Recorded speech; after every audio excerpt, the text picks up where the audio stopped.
제가 오늘 소개할 인물은 커크 코커리언이라는 사업가인데요.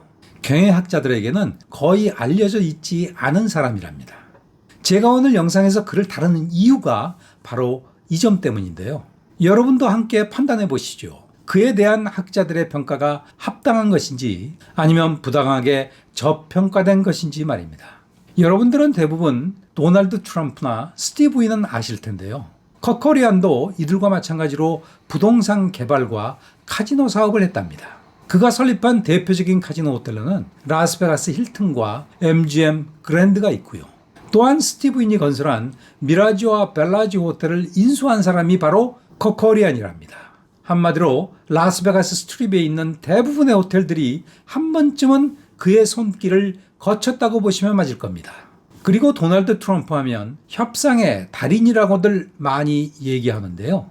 그런데 객관적인 자료로 비교해보면 커커리안이 트럼프보다 비즈니스 협상 기술이나 성과에 있어서 몇 수는 위라고 저는 평가한답니다.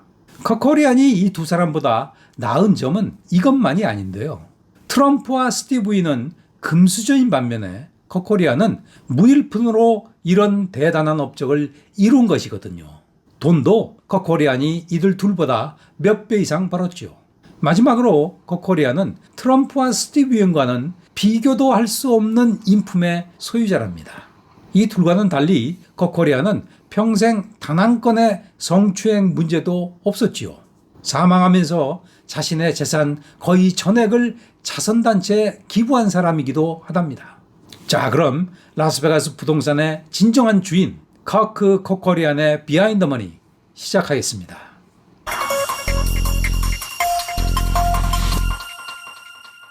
커커리안은 1917년 캘리포니아에서 태어난 아르메니아 이민 2세인데요. 그의 부모는 제1차 세계대전 시절에 아르메니아를 탈출해서 미국으로 이민을 간 것인데요. 이 시절 지금의 튀르키예가 아르메니아 사람 150만 명을 학살하는 사건이 있었거든요. 이 대학살을 피해서 수십만 명의 아르메니아 사람들이 미국으로 탈출한 것이랍니다. 현재 아르메니아계 미국인은 약 50만 명 정도 된다고 하는데요. 이들 대부분은 캘리포니아에 거주하고 있다고 합니다. 아르메니아 혈통으로 돈을 가장 많이 번 사람이 바로 커커리안이고요. 아르메니아계 유명인으로는 테니스 선수 안드레 아가시, 제가 아주 좋아하는 가수 쉐어, 그리고 배우 킴 카다시안 정도가 있답니다. 이제 대충 어떻게 생긴 인종인지 감이 잡히시죠? 커커리안의 어린 시절은 그야말로 최악이었다고 할 수 있는데요. 너무나 가난해서 학교도 중학교 2학년까지만 다녔죠. 그가 처음 선택한 직업은 권투 선수였는데요. 좋아서 한 건 아니고 헝그리 복서라고 생각하시면 됩니다. 그의 아마추어 전적은 29승 4패로 웰터급 지역 챔피언까지 했다고 하더군요. 하지만 프로 선수로 뛰기에는 재능이 조금 부족하다고 생각했는지 커커리안은 다른 직업을 찾아 나선답니다. 커커리안이 선택한 두 번째 직업은 항공기 조종사였는데요. 이게 그의 인생을 완전히 바꿔놓은 직업이랍니다. 어렵게 항공기 조종사 자격증을 따고 나서 당분간 조종사 훈련 교관 일을 했지요. 그러다가 제2차 세계대전이 발발하면서 그에게 기회가 찾아온답니다. 당시 영국이 카나다 몬트리올에서 폭격기를 제작해서 스코틀랜드로 수송을 하고 있다는 사실을 알게 된 것인데요. 이게 직접 폭격기를 타고 몬트리올에서 스코틀랜드까지 운송하는 일이라 항공기 조종사 면허가 있는 사람만 할 수 있는 일이었죠. 그런데 폭격기는 비행기의 용도상 연료 탱크를 크게 만들지 않는다고 합니다. 연료를 만땅으로 놓고 약 2,300km를 갈 수 있었죠. 그런데 몬트리올에서 스코틀랜드까지의 직선 거리는 3,500km였죠. 한 번에 갈 수가 없었다는 말이죠. 그래서 대부분 조종사들은 그린랜드와 아이슬란드에서 중간 급유를 받고 스코틀랜드로 간 모양입니다. 당연히 시간도 많이 걸리고 운송 비용도 많이 들었겠죠. 하지만 대안이 있었는데요. 일부 숙련된 조종사들은 대서양을 건널 때 제트 기류를 잘만 타면 중간에 급유를 받지 않고 몬트리올에서 스코틀랜드까지 한 번에 갔던 모양입니다. 새들이 날 때 계속 날개짓을 하지 않고 기류를 타면서 수천 킬로를 가는 것을 상상하시면 됩니다. 그런데 이런 기술을 쓰다가 죽는 사람이 꽤 많았던 모양입니다. 연료 부족으로 죽을 확률이 약 3% 정도 됐다고 하더군요. 확률이 낮아 보이나요? 이게 폭격기 같고 전쟁에 나가서 죽을 확률보다 높은 것이라고 하더군요. 여러분 같으면 어떤 운송 루트를 선택하시겠습니까? 안전한 루트를 택하면 죽을 확률은 낮지만 월급이 반 정도였다고 하더군요. 코코리아는 위험한 루트를 택했고 그 일을 2년 6개월 동안 무사히 마치면서 돈을 엄청나게 벌었다고 하더군요.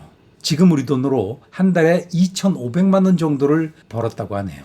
이 돈이 나중에 코코리안의 사업에 종잣돈 역할을 했답니다. 제2차 세계대전이 끝난 후 코코리안은 자신의 경험을 살려서 항공기 관련 사업을 하는데요. 전쟁 후에 남아도는 군용 수송기를 구입한 후에 이를 개조해서 판매하기도 했고요. 로스앤젤레스와 라스베가스를 오가는 VIP 도박꾼이나 연예인들을 비행기로 실어 나르는 일도 했죠. 나중에는 아예 자신의 항공사를 설립하게 되는데요. 이 항공사는 나중에 한국전쟁에서 군수물자를 수송하는 일을 하면서 빠르게 성장한답니다. 항공사업이 코코리안에게 중요한 또 하나의 이유가 있는데요. 이 사업을 통해서 라스베가스 부동산에 눈을 뜨게 되었거든요. 코코리안은 VIP 고객들을 라스베가스로 실어 나르면서 라스베가스의 미래를 본 것이랍니다. 라스베가스는 전쟁 이후에 가장 빠르게 성장하고 있는 도시 중 하나였는데요. 지난 10년 동안 인구가 무려 3배가 늘어났죠. 인구가 늘어나면서 부동산 가격이 당연히 오를 것이라고 코코리안은 예상한 것이죠.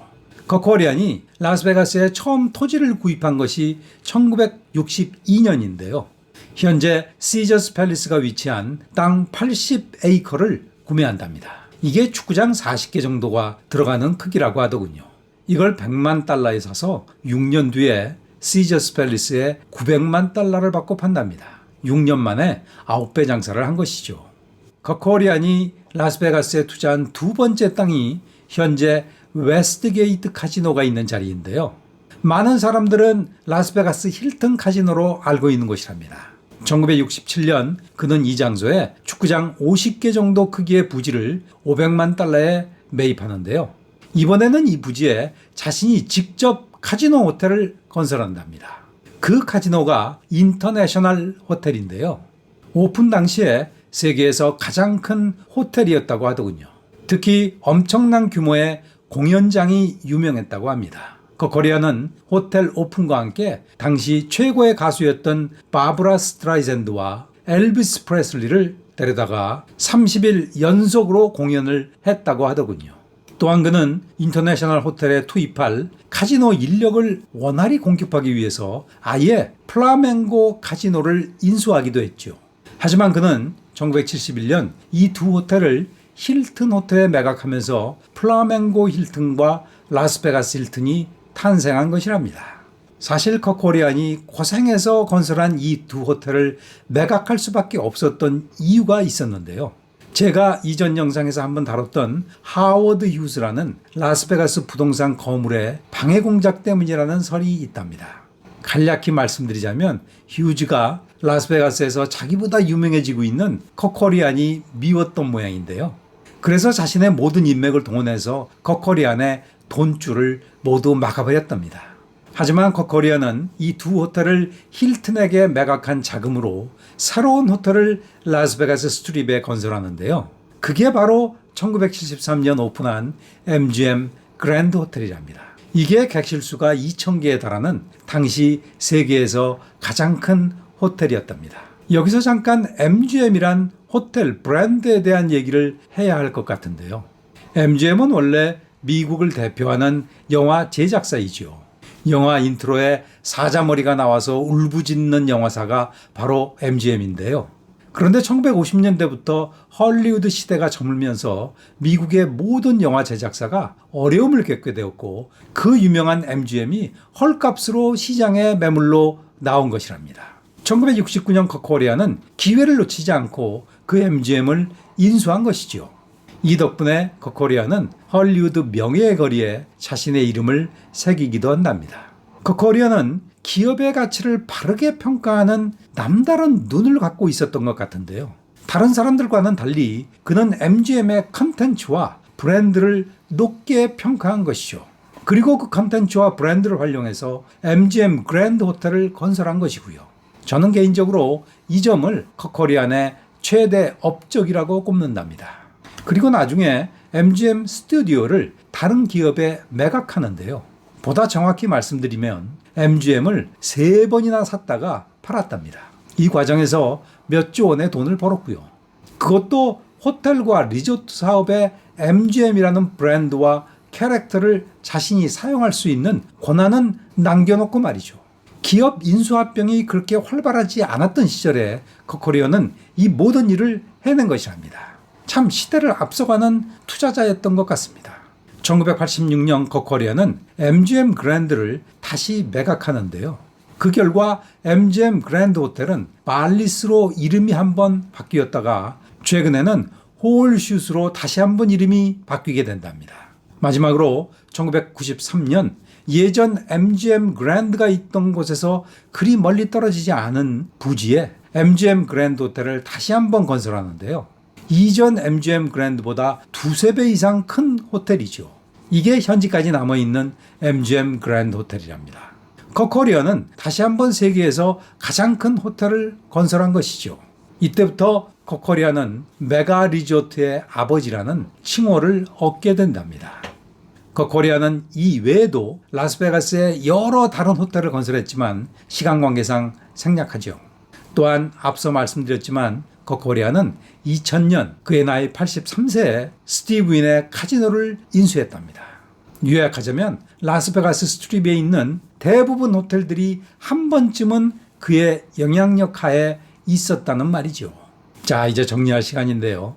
제가 영상 인트로에서 던진 질문으로 다시 돌아가죠. 그동안 경영학자들이 커코리안에 관심을 갖지 않았던 이유가 무엇일까요? 객관적인 업적으로만 보면 그는 트럼프나 스티브 윈에 결코 뒤지지 않아 보이는데 말이죠. 제가 상상할 수 있는 가장 중요한 이유는 자신의 업적을 드러내는 일을 꺼리는 커코리안의 성격 때문인 것 같은데요. 그리고 성격 때문에 저평가된 것이라면 그의 업적을 널리 알리는 것이 우리의 의무라는 생각이 든답니다. 오늘 영상은 이만 마치겠습니다.